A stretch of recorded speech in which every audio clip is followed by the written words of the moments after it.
these are ready. Oh my gosh, they look pretty awesome, don't they? So we're gonna be using chicken breast for our chicken tenders. I bought these already frozen and thawed them, but if you have a regular chicken breast, just make sure to fillet it thin like this, and we'll proceed. You can also buy tenderloins, you know, just chicken tenderloins if you prefer. I'm just gonna cut these into strips. So now we're gonna season this with salt. I'm gonna add some pepper. I'm gonna put about a 1/4 teaspoon of ground mustard to this.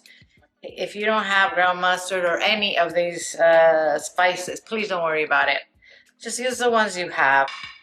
And only salt and pepper is fine too. I'm gonna do a teaspoon of garlic powder, a teaspoon of paprika, 1/2 teaspoon of cumin, a teaspoon of thyme, and about 1/2 teaspoon of oregano. I'm going to squeeze a lemon in here. And I'm going to add about 1.5 cups of plain yogurt.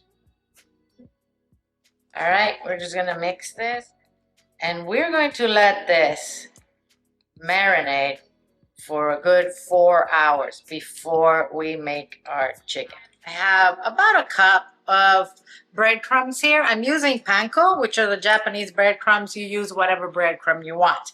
I'm gonna add about 1/2 cup of very finely grated Parmesan cheese.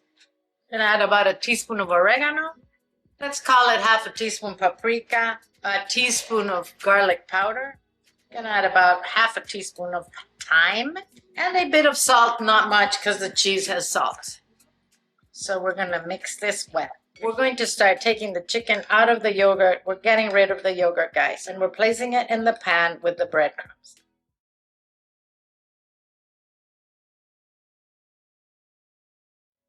All right, so we'll just put these in a layer. This is gonna cook at 360 for 12 to 14 minutes. We have so many layers of flavors here, guys. The tanginess of the lemon and the yogurt on the chicken, it goes so well with all those spices. This is a winner.